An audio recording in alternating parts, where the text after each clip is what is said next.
ഈശോമിശിഹായ്ക്ക് സ്തുതിയായിരിക്കട്ടെ. നമ്മുടെ വചന വിചിന്തനം നാം തുടരുകയാണ്. ഇന്ന് നാം ചിന്തിക്കുന്നത് ഉപേക്ഷിച്ച പാപജീവിതത്തിലേക്ക് തിരികെ പോകാതിരിക്കേണ്ടതിന് നമുക്ക് സ്വീകരിക്കാവുന്ന ഒരു ഔഷധം. ഈ ഔഷധത്തിൻ്റെ ഇൻഗ്രീഡിയൻസ് എന്ന് പറയുന്നത് 8 കാര്യങ്ങളാണ്. 8 കാര്യങ്ങളുടെ ഒരു ചേരുവ. ഇത് ഏറ്റെടുക്കാൻ നമുക്ക് സാധിച്ചാൽ പാപത്തിൽ നിന്ന് അവ നമ്മെ സംരക്ഷിക്കും എന്നുള്ള കാര്യം നാം തിരിച്ചറിയണം. നമ്മൾ യോഹന്നാൻ ശ്ലീഹായുടെ തിരുനാൾ ആഘോഷിക്കുന്ന ദിവസം കൂടിയാണ്. നമുക്കറിയാം 12 അപ്പസ്തോലന്മാരിൽ ഒരാൾ മാത്രമേ രക്തസാക്ഷി ആയില്ല എന്ന് പറയാൻ പറ്റുള്ളൂ മരണസമയത്ത്. പക്ഷേ ഈ വ്യക്തിയെയും തിളയ്ക്കുന്ന എണ്ണയിലേക്ക് ഇട്ടതാണ്. പക്ഷേ ദൈവം പ്രത്യേകം സംരക്ഷിച്ചത് കൊണ്ടാണ് ആ സമയത്ത് മരിക്കാതിരുന്നത്. പിന്നീട് വർഷങ്ങളോളം ജീവിച്ച് അവസാനം മരിച്ച എന്ന് പറഞ്ഞാൽ രക്തസാക്ഷിത്വം മരണസമയത്ത് ഇല്ലായിരുന്നെങ്കിലും അതിനു മുമ്പ് രക്തസാക്ഷിയെപ്പോലെ അദ്ദേഹത്തിൻ്റെ ജീവിതം ദൈവത്തിന് കൊടുക്കേണ്ടി വന്ന ഒരു കാര്യം നമുക്ക് കണ്ടെത്താൻ പറ്റും. 1-2 കാര്യങ്ങൾ നമ്മൾ മനസ്സിലാക്കിയിരിക്കുന്നത് നല്ലതാണ്. വിശുദ്ധ ഫ്രാൻസിസ് സാലസ് പഠിപ്പിച്ച ഒരു കാര്യമാണ്. വിശുദ്ധ കുർബാനയുമായി ബന്ധപ്പെടുത്തി അദ്ദേഹം സൂചിപ്പിച്ച ഒരു കാര്യമുണ്ട്. ഒരു രാജാവ്, അദ്ദേഹത്തിൻ്റെ പേര് മിത്രഡേറ്റസ്. ഈ രാജാവ് ഒരു ഔഷധം കണ്ടുപിടിച്ചു. അതിൻ്റെ പേര് മിത്രഡേറ്റ്. ഈ ഔഷധത്തിൻ്റെ പ്രത്യേകത എന്ന് പറഞ്ഞാൽ പ്രതിരോധ ശക്തി വർദ്ധിപ്പിക്കുന്ന. അദ്ദേഹം ഇത് സ്ഥിരമായിട്ട് കഴിക്കാൻ കാരണം അത് കഴിച്ച് ആരെങ്കിലും ഇദ്ദേഹത്തിന് വിഷം കൊടുത്താൽ പോലും മരിക്കരുത്, അതല്ലെങ്കിൽ ഒരു മുറിവേറ്റാലും മരിക്കരുത്. പ്രതിരോധ ശക്തി അത് വർദ്ധിപ്പിക്കാൻ വേണ്ടി അദ്ദേഹം സ്വീകരിച്ചു കൊണ്ടിരുന്ന ഒരു മെഡിസിനാണ് മിത്രഡേറ്റ്. അതിൻ്റെ ഫലമായിട്ട് അവസാനം സംഭവിച്ച ഒരു കാര്യം പറഞ്ഞിട്ടുണ്ട്.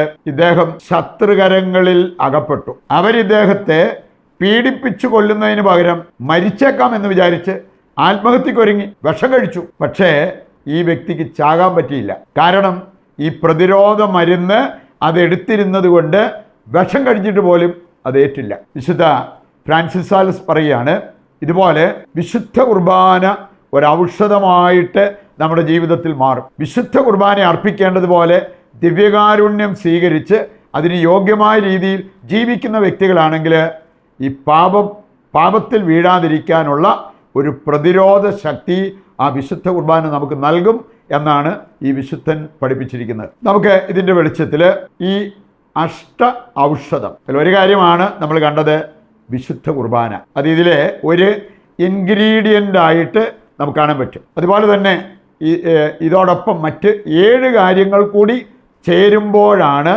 ഈ ഔഷധം നമ്മുടെ മുമ്പിൽ വരുന്നത്. രണ്ടാമത്തെ കാര്യം ദൈവത്തിൻ്റെ വചനം. വിശുദ്ധ കുർബാന നമ്മെ സംരക്ഷിക്കുന്നത് പോലെ തന്നെ ദൈവത്തിൻ്റെ വചനത്തിന് നമ്മെ പാപത്തിൽ വീഴാതിരിക്കാൻ സഹായിക്കാൻ പറ്റും. ഞാൻ ഗോവയിൽ കണ്ടുമുട്ടിയ ഒരു ഫാമിലി അവർ സൂചിപ്പിച്ച ഒരു കാര്യമാണ്.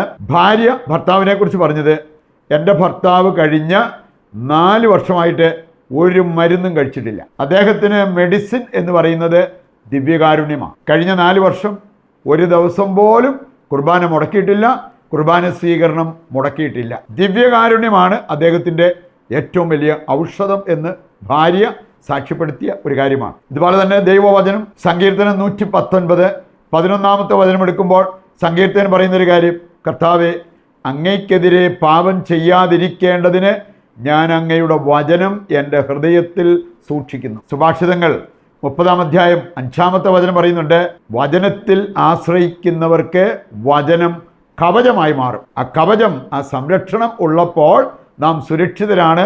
പാപത്തിൽ വീഴാതിരിക്കാൻ അത് നമ്മെ സഹായിക്കും എന്നുള്ളത് നാം തിരിച്ചറിയണം. വിശുദ്ധ കുർബാനയെക്കുറിച്ചും കുമ്പസാരം എന്ന കൂദാശയെക്കുറിച്ചും പറഞ്ഞിരിക്കുന്ന ഒരു കാര്യം, പാപത്തിൽ വീണുപോയാൽ അതിന് പരിഹാരമാകും, പാപത്തിൽ വീഴാതിരിക്കാൻ അത് തുണയായി മാറും. അതുകൊണ്ട് തന്നെ വിശുദ്ധ കുർബാനയ്ക്കും കുമ്പസാരം എന്ന കൂദാശയ്ക്കുമൊക്കെ വില കൊടുത്ത് ആ കൂദാശ സ്വീകരിച്ച് മുമ്പോട്ട് പോകുന്നവരെ പാപത്തിൽ വീഴാതിരിക്കാൻ സാധ്യത ഏറും. മൂന്നാമതൊരു കാര്യം, ദൈവത്തിൽ നിന്ന് വീണ്ടും ജനിക്കുന്നവർക്ക് പാപം ചെയ്യാൻ പറ്റില്ല. ഈ ജനനം സംഭവിക്കേണ്ടത് ദൈവവചനത്തിലൂടെ. നമ്മൾ കാണുന്ന ഒരു കാര്യമാണ് ഈ ജനനത്തെക്കുറിച്ച്. 1 പത്രോസ് 1-ാം അധ്യായം 23-ാമത്തെ വചനം പറയുന്നുണ്ട്, വചനത്താൽ വീണ്ടും ജനിക്കണം. അങ്ങനെയുള്ളവർക്ക് പാപത്തിൽ വീഴാൻ പറ്റില്ല. 1 യോഹന്നാൻ 5:18-ാമത്തെ വചനം, അതുപോലെ 4:9-ാമത്തെ വചനം. ഇവിടെ എല്ലാം യോഹന്നാൻ ശ്ലീഹ പറയുന്നൊരു കാര്യമുണ്ട്, ദൈവത്തിൽ നിന്ന് വീണ്ടും ജനിച്ചവർ പാപം ചെയ്യത്തില്ല. അവർക്ക് പാപം ചെയ്യാൻ പറ്റത്തില്ല, ദൈവപുത്രൻ അവരെ സംരക്ഷിക്കുന്നു എന്നുള്ളത് ഈ വചനങ്ങൾ നമ്മെ ഓർമ്മിപ്പിക്കുന്ന കാര്യമാണ്. യോഹന്നാൻ 3-ാം അധ്യായം 5-ാമത്തെ വചനം അവിടെ നമ്മൾ കാണുന്നുണ്ട്. നിക്കോദേമോസ് അദ്ദേഹം ചോദിച്ചൊരു കാര്യമുണ്ട്, ഇതെങ്ങനെ സാധിക്കും?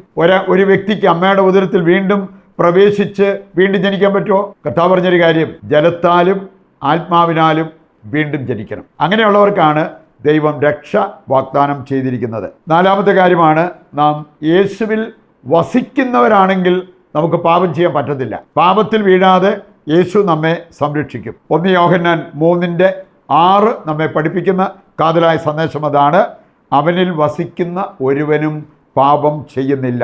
5-ാമത്തെ കാര്യമാണ്, ജീവിതാന്തം ഓർത്ത് ജീവിക്കുന്നവരാണെങ്കിൽ പാപത്തിൽ വീഴാതിരിക്കാൻ അത് നമ്മെ സഹായിക്കും. എന്ന് പറഞ്ഞാൽ പ്രഭാഷകൻ 7:36 വായിക്കുമ്പോഴാണ് നമ്മൾ കാണുക, ഏത് പ്രവൃത്തി ചെയ്യുമ്പോഴും ജീവിതാന്തത്തെ പറ്റി ഓർക്കുക. അതായത് ഞാനിപ്പോൾ മരിക്കാവുന്നതേ ഉള്ളൂ, ഞാൻ ഏത് പ്രവൃത്തി ചെയ്യുമ്പോഴും ഈ പ്രവൃത്തി ചെയ്യുന്നതിനിടയ്ക്ക് മരിക്കാവുന്നതേ ഉള്ളൂ, ഞാൻ കുർബാന അർപ്പിച്ചുകൊണ്ടിരിക്കുകയാണെങ്കിലും ഈ കുർബാന അർപ്പണത്തിനിടയ്ക്ക് മരിക്കാവുന്നതേ ഉള്ളൂ.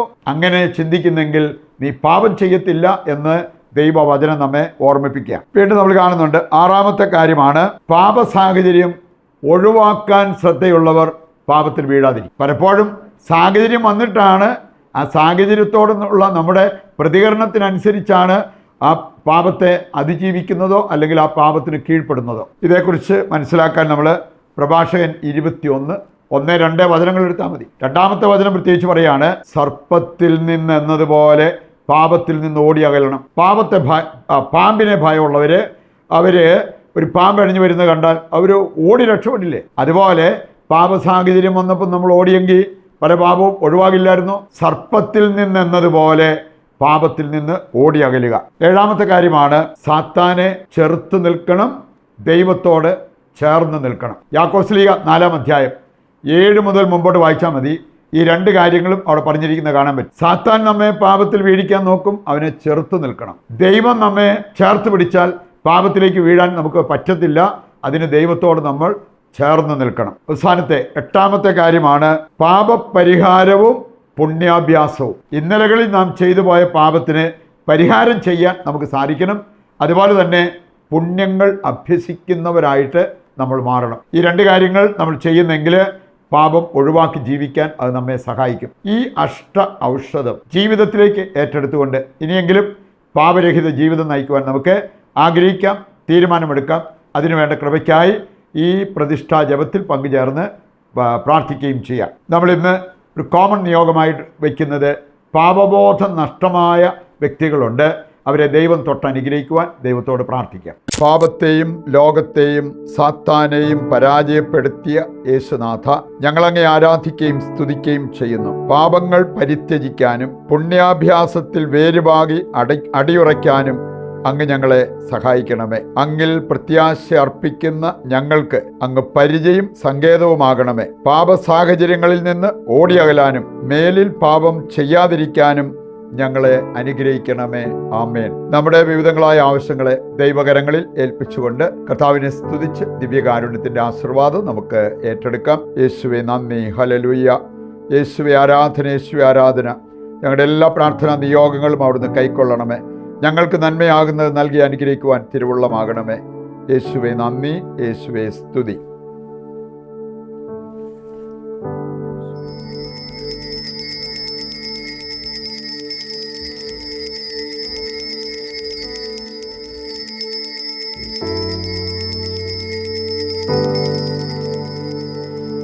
പരിശുദ്ധ പരമ ദിവ്യകാരുണ്യത്തിന് എന്നേരവും ആരാധനയും സ്തുതിയും പുകഴ്ചയും ഉണ്ടായിരിക്കട്ടെ. മറ്റൊരു എപ്പിസോഡുമായി നാളെ വീണ്ടും നമുക്ക് ഒന്നിക്കാം. ദൈവം നിങ്ങളെ സമൃദ്ധമായി അനുഗ്രഹിക്കട്ടെ.